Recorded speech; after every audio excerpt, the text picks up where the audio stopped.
เพื่อนๆครับเราจะไปกับปะการังหน่อยกับปะการังหรือ Happy Yacht ครับลำนี้ Fortuna นะครับไปดูบรรยากาศยามเช้าอยู่บนเกาะครามนะครับเกาะครามทะเลพัทยา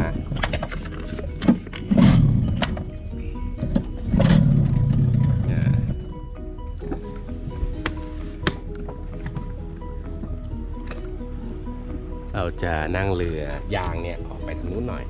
นะฮะไปโดดน้ำกับน้องเบนหน่อย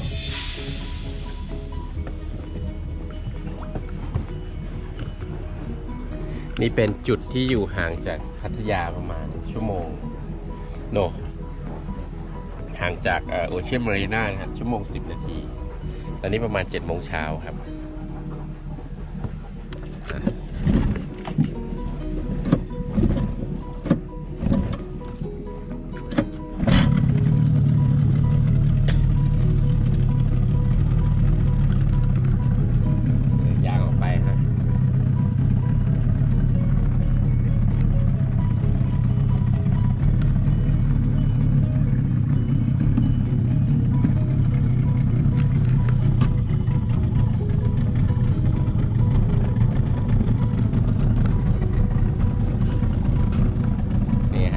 ยามเช้าเกาะคราม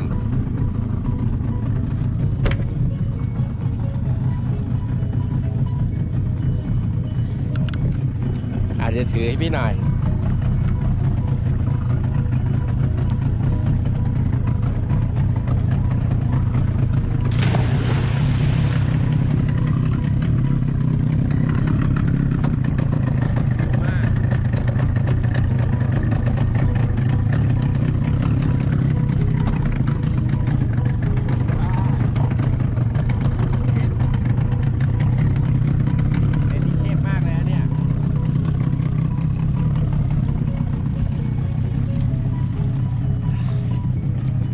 ว่ายอย่างนี้เขาไปไกลป่ะไกลครับไกลนะโอ้ถ้าไม่แข็งแรงเงี้ยแข็งแรงจริงเลยเดี๋ยวผมจะว่ายไปที่เรือ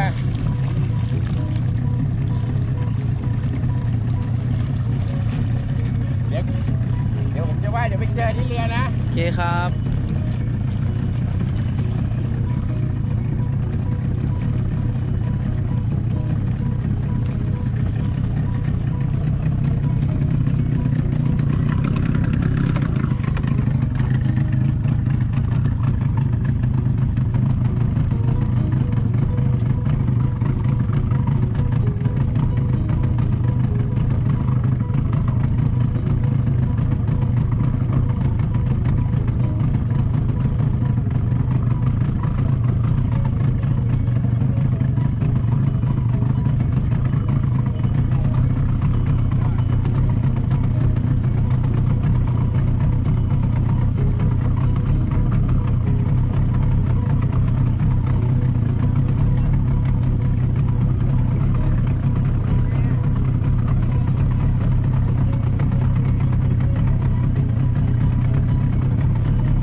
มาแล้วครับโอ้